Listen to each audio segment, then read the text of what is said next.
దత్తార్పణమస్తు. July 10వ తారీఖు నుండి 20వ తారీఖు మధ్యమం గ్రహ సంచారాన్ని బట్టి కన్యారాశి ఫలితం. కన్యారాశి వారికి ఆదాయం, ఇక్కడ గురువు యొక్క అనుగ్రహం చేత ఆదాయం బాగుంటుంది. గతంలో రావాల్సిన డబ్బులు వస్తాయి. బంధుమిత్రాదుల అంటే బంధువుల నుంచి, స్నేహితుల నుండి ఏదైనా డబ్బు రావాల్సింది ఉంటే ఆ డబ్బు రావడం జరుగుతుంది. అధిక ఆదాయము ఇక్కడ తెలుస్తోంది. ఎందుకంటే వ్యయస్థానంలో శుక్రగ్రహ సంచారం, అలాగే వ్యయంలో కేతువు సంచారం, లాభస్థానంలో గురువు ఉచ్చస్థితిలో ఉండడం ద్వారా కన్యారాశి వారికి విశేష ధన యోగం అనేది ఇక్కడ క్లియర్గా తెలుస్తోంది. ఇక విదేశాల్లో ఉన్న వాళ్ళకు కూడా మంచి ఫలితాలు సూచిస్తున్నాయి. ఎందుకంటే రాశ్యాతు షష్టమ స్థానంలో రాహు ఉన్నాడు కాబట్టి తప్పకుండా విదేశాల్లో ఉన్న వాళ్ళకు కూడా కన్యారాశి వారికి బాగుంటుందనే చెప్పాలి. ఈ రాశ్యాధిపతి కూడా స్వక్షేత్రంలో దశమ కేంద్రంలో ఉండడం, రవితో వ్యయాధిపతి అంటే వ్యయ రాశ్యాధిపతితో కలిసి ఉండడం ద్వారా అది కూడా ఒక యోగమే, ఇబ్బంది ఏం లేదు. విదేశాల్లో ఉన్న వాళ్ళకు ఉద్యోగం రావటం కానీ, ఉద్యోగం కన్ఫామ్ అవ్వడం కానీ జరిగే అవకాశాలు ఉన్నాయి. అలాగే ఇక్కడ స్వదేశంలో ఉన్న వాళ్ళకు జాబ్ చేసే వాళ్ళకి ఎలా ఉంటుంది అంటే నాట్ బ్యాడ్, పర్వాలేదు, మధ్యమం, మరీ బాగుంటుందని కాదు, మరీ బాగోదని కాదు. ఇక వ్యాపారం చేసే వాళ్ళకు దశమ స్థానంలో వ్యయాధిపతి ఉన్నాడు కాబట్టి పెద్దగా లాభాలు ఏమీ ఉండవు, మధ్యమం అలాగే నడుస్తూ ఉంటుంది.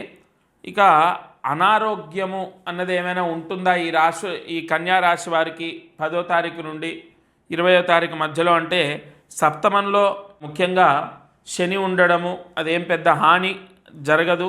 ఈ అష్టమ రాశ్యాధిపతి అయినటువంటి కుజుడు భాగ్యంలో ఉన్నాడు కాబట్టి అనారోగ్య సమస్యలు ఉండవు. భాగ్యాధిపతి వ్యయంలో ఉన్నప్పటికీ మళ్ళీ వ్యయాధిపతి దశమంలో ఉన్నాడు కాబట్టి ఈ 10 రోజుల పాటు పెద్దగా అనారోగ్య సమస్యలు అయితే కన్యారాశి వారికి ఉండవు. ఇక ఈ కన్యారాశి వారికి ఇంట్లో ఏదైనా ప్రశాంతత తగ్గుతుందా గ్రహ సంచారాన్ని బట్టి అంటే ఈ వ్యయంలో కేతు ఉన్నాడు, శుక్రుడితో ఉన్నాడు. చిన్న చిన్న డిస్టర్బెన్స్ తప్ప పెద్దగా గొడవలు, చికాకులు, మనస్పర్ధలు ఏమీ ఉండవు. అలాగే కుటుంబ స్థానాధిపతి వ్యయంలో కేతువుతో ఉన్నాడు కాబట్టి చిన్న చిన్న డిస్టర్బెన్సెస్ ఉంటాయి, ఇబ్బంది ఏం లేదు.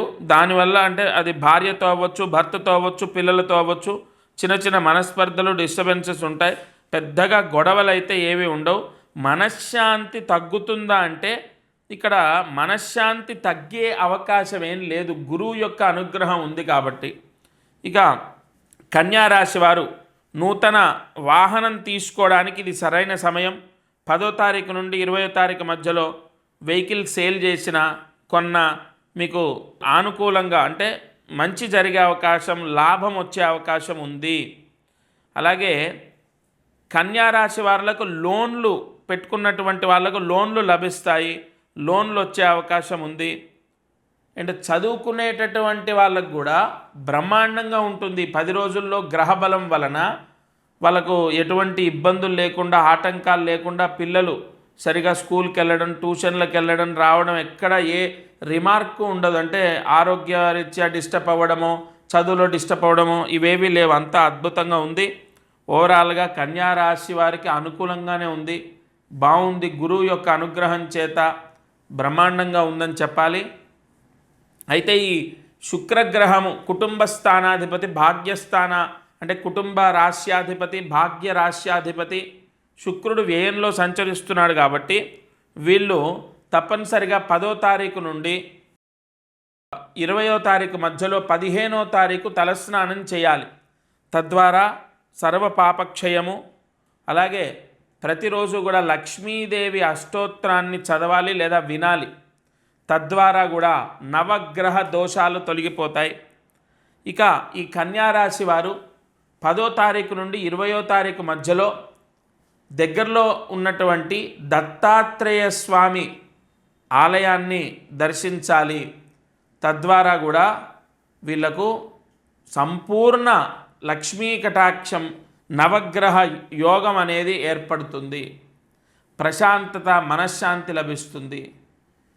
వీలైతే దగ్గరలో ఉన్న ఆలయంలో అర్చకుడికి అంటే మీకు తెలిసిన బ్రాహ్మణుడికి కానీ, అర్చకుడికి కానీ ఒక 200 గ్రాముల విభూది దానం చేయండి.